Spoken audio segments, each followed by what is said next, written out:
문맹률 1% 미만인 유일한 나라, 세계에서 가장 많은 발음을 표기할 수 있는 문자를 가진 나라, 바로 한국입니다. 이 모든 찬사는 대한민국의 문자 한글이 가져다 준 것들입니다. 현재 한글은 문자 없는 나라들에게 유엔이 제공한 문자이며 현재 세계 국가가 국어로 삼고 있습니다. 전 세계에서 만든 사람과 반포일, 창제 원리가 뚜렷한 언어는 한글이 유일하며 한글은 24개의 문자로 11,000개의 소리를 표현하는 것이 가능합니다. 현재 일본은 300개, 중국은 400개에 불과하죠. 한글은 세계적 석학에게 한글보다 뛰어난 문자는 없다 라는 극찬을 듣는 문자지만 과연 우리는 우리의 한글을 얼마나 잘 알고 있을까요? 한글은 세종대왕이 집현전 학사 몇 명과 함께 만들었다는 것이 지금까지 정설이었으나 최근 세종대왕 혼자 만들었다는 주장이 힘을 얻고 있습니다. 한글 창제에 집현전 학사가 참여했다는 기록은 어디에도 없으며 오히려 언문을 만드는 것은 중국을 버리고 오랑캐와 같아지려는 것이라는 상소가 빗발쳤었습니다. 반면 훈민정음 에레본에는 전하가 지으셨다 라는 문구가 있습니다.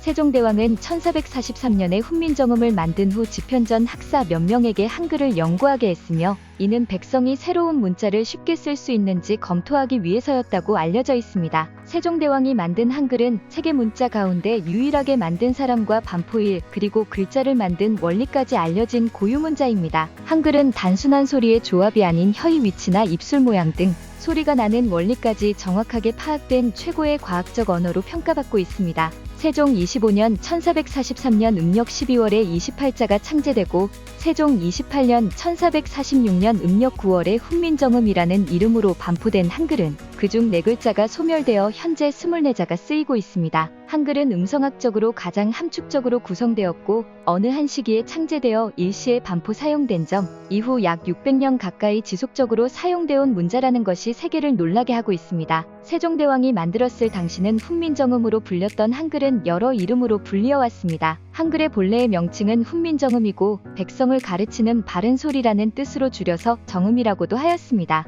또 한문과 달리 우리 토박이말을 적는 글자란 뜻으로 언문이라 부르기도 하였습니다. 이외에도 언서, 반절이라고도 불렀으며 부녀자들이나 쓰는 글이란 뜻으로 낮추어 암글이라 부르기도 했고 19세기 말에는 민족주의 정신의 대두와 더불어 쓰이던 국문이란 이름으로도 불렸습니다. 훈민정음이 한글이라는 새 이름을 갖게 된 것은 일제강점기 우리말 문법의 뼈대를 세운 한글학자 주시경 선생이 지은 이름으로 오직 하나의 큰 글이라는 뜻을 담았다고 전해지고 있습니다. 백성들이 쉽게 익히고 사용할 수 있도록 하기 위해 만들어진 한글은 그 뜻에 맞게 습득하기 쉬운 언어이며 자음 14개와 모음 10개의 조합으로 세상 모든 소리를 문자로 쓸 수 있는 우수한 언어입니다. 현재 우리나라의 문맹률은 0.1%로 OECD 국가 중 가장 낮은 것도 바로 이러한 한글의 우수성 덕분입니다. 조선 최초의 근대식 국립교육기관 유경공원에서 영어와 세계 지리를 가르친 미국인 호머 헐버트는 한국인보다 더 한글을 사랑한 사람 중 한 명으로 꼽히고 있습니다. 세계 여러 나라 문자와 비교해봤지만 한글과 견줄 문자는 발견하지 못했다 라고 회고록에 밝힐 정도로 한글을 사랑한 그는 AP통신과 타임 등의 특파원으로 활동하며 한글의 우수성을 알리는 기사를 여러 차례 기고했을 뿐만 아니라 중국 정부의 어려운 한자 대신 한글을 사용하는 것이 어떻겠느냐고 제안하기도 했습니다. 영국의 문화학자 존 맨은 한글을 두고 모든 언어가 꿈꾸는 최고의 알파벳이라고 했고 독일 함부르크 대학의 자세 교수는 세종대왕은 서양보다 500년이나 먼저 의문이론을 완성했다. 한글은 전통 철학과 과학 이론이 결합한 세계 최고의 문자다 라고 언급했습니다. 대지를 쓴 작가 펄벅은 한글은 전 세계에서 가장 단순하며 가장 훌륭한 글자라고 찬사를 한 바 있습니다. 현재 훈민정음 에레본은 국보 70호로 등록되어 있습니다. 훈민정음 에레본은 세종이 직접 서문을 쓰고 정인지 등 신하들에게 글자에 대한 설명을 적게 한 것입니다. 연산군이 자신을 탄핵하는 한글 벽서의 분노에 전국에 있는 한글 책자를 모두 불태운 탓에 자취를 감추었다가 1940년 안동에서 발견되었습니다. 훈민정음 에레본은 한글의 창제 원리를 적은 것으로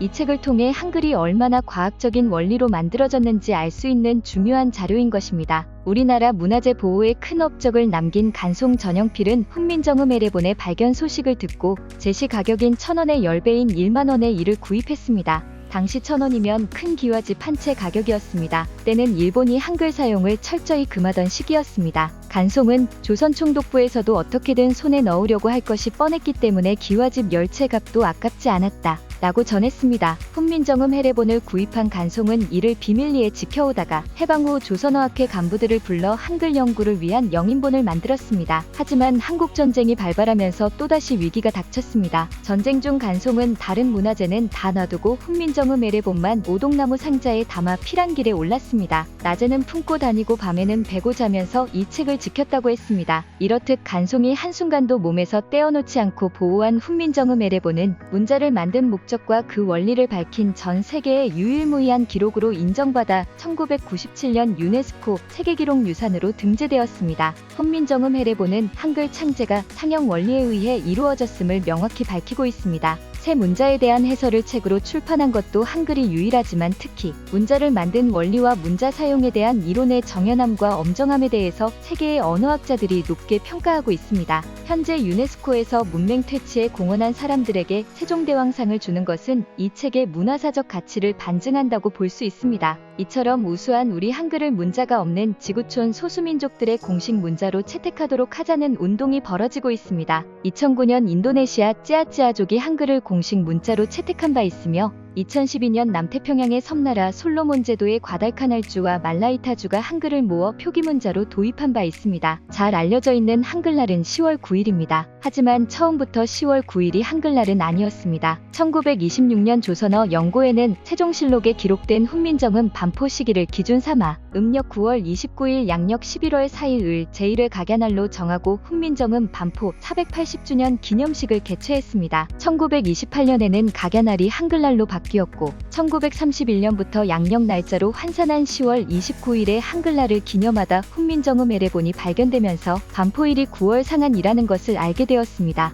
이에 따라 상순의 끝날인 9월 10일을 양력으로 환산, 10월 9일을 한글날로 확정했습니다. 그럼 북한에도 한글날이 있을까요? 북한에는 한글날이 없습니다. 한글의 한이 대한민국의 한을 떠올리게 하기 때문입니다. 한글 대신 훈민정음 또는 조선글이라고 부른다고 합니다. 한글날 역시 훈민정음 창제일이나 조선글날이라 부르고 날짜도 훈민정음 창제일을 양력으로 환산해 1월 15일로 정했다고 알려져 있습니다. 세계 유일무이 가장 뛰어난 문자 한글이 자랑스러워지는데요. 한글로 글씨를 적고 읽는 순간순간 한 번쯤 한글의 우수함과 감사함을 마음에 떠올려 보는 건 어떨까요?